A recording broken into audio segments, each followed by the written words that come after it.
Nah, teman-teman, di sini kelompok kami akan membahas yang pertama, yaitu kami akan menerangkan bagaimana sih konsep karunia rohani dari gembala dan juga pengajar. Yang kedua, kami akan membahas bagaimana peran penting seorang gembala dan juga pengajar di dalam gereja. Dan yang ketiga, kami akan melihat bagaimana fenomena di dalam gereja yang terkait dengan pengajaran gembala dan juga pengajar yang kami akan kaji menggunakan teori-teori yang ada. Oke teman-teman, tapi sebelum kita masuk ke materi, kita tahu dulu bahwa gembala dan juga pengajar itu merupakan satu karunia rohani yang diberikan Tuhan kepada kita. Nah, apa sih karunia rohani itu?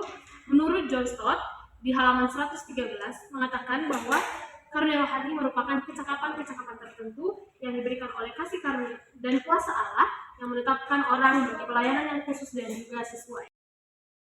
Nah, menurut kamu gembala itu siapa sih? Kalau menurut aku sendiri, gembala itu bagaikan seorang pemimpin dan juga yang mengajarkan sesuatu hal kepada jemaat maupun juga yang ada di bawahnya gitu loh. Kalau gembala itu kan kalau di dalam Alkitab kan ada domba-dombanya, jadi itulah dia menuntun. Oke, dan juga menurut kamu pengajar itu siapa? Pengajar dalam konteks apa ya? Dalam konteks Kekristenan. Kalau pengajar dalam konteks Kekristenan itu tentunya dia mengajarkan kalau kita di sini kan sebagai Kristen tentunya kita mengajarkan yang sesuai dalam Alkitab. Terus kita harus ada WKN-nya kita, jadi kita harus mengajarkan hal yang benar, hal yang baik itu sesuai dengan. Oke, nah gembala biasanya disebut dengan pastor atau pendeta memiliki peran yang sangat penting dari seorang pengajar. Mereka bukan hanya memberikan pengajaran kepada jemaat, tetapi memiliki tanggung jawab atas pemeliharaan dan juga disiplin gereja serta dalam melakukan pelayanan sakramen. Serta gembala juga berperan sebagai pemimpin jemaat dan membimbing, mendoakan serta merawat jemaat dalam berbagai aspek kehidupan spiritual mereka. Nah, peran gembala itu sendiri ada 3, yaitu memberi makan, memelihara, dan juga memimpin. Memberi makan dalam konteks ini yaitu mengajarkan firman Tuhan kepada jemaat. Memelihara yaitu pelayanan pemeliharaan pribadi maupun dalam kelompok kecil maupun dalam kelompok yang cukup besar. Dan juga memimpin yaitu mengarahkan jemaat yang sudah paham atau tahu tentang firman kebenaran dan yang sudah belajar untuk mempraktikkannya dalam kehidupan mereka sehari-hari.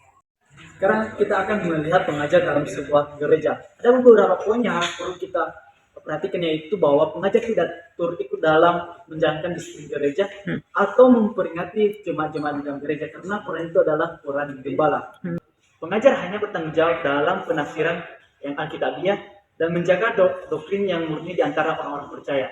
Nah, selanjutnya kita akan melihat apa sih peran pengajar itu. Ada beberapa contoh yang akan kami berikan, yaitu pengajar bertanggung jawab untuk memberikan pengajaran yang akurat dan benar dengan ajaran alkitabiah kepada jemaat. Yang kedua itu mereka para pengajar ini harus memberikan peran penting dalam memastikan bahwa ajaran yang diajarkan kepada jemaat itu adalah ajaran yang benar yang sesuai dengan firman Tuhan. Karena perlu kita tahu bahwa banyak sekali ajaran-ajaran yang selama ini sangat menyesatkan umat Kristen. Saudara, saya bicara sudah pelan-pelan nih, masih nggak ngerti saya. Ya, Juru selamat itu Allah, Yahweh, bukan Yesus sebenarnya. Gembala yang baik itu Yahweh, bukan Yesus. Nah, teman-teman, ini merupakan satu pengajaran yang salah ataupun pengajaran yang tidak membangun jemaat. Mengapa demikian? Karena jelas kita tahu bahwa Yesus adalah juru selamat. Seperti yang dikatakan di dalam buku Stephen Tong yang berjudul bahwa Yesus adalah juru selamat dunia. Ini berada pada halaman 121 yang mengatakan bahwa Yesus adalah pembuli hidup. Ia adalah kebangkitan dan hidup.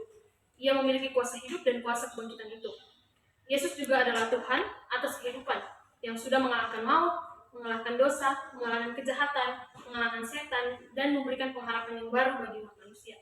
Jadi dari sini kita bisa simpulkan bahwa Yesus itu juga adalah Allah dan juga sebagai juru selamat bagi umat manusia. Nah, jika kita kaji dari materi yang sudah kita bahas sebelumnya, peran gembala atau seorang pendeta harusnya memberikan pengajaran yang bisa membangun jemaat atau bisa mengarahkan jemaat sesuai dengan firman kebenaran Tuhan. Jika kita lihat dari video ini, jelas ini merupakan satu pengajaran yang salah. Tuhan Yesus memberkati.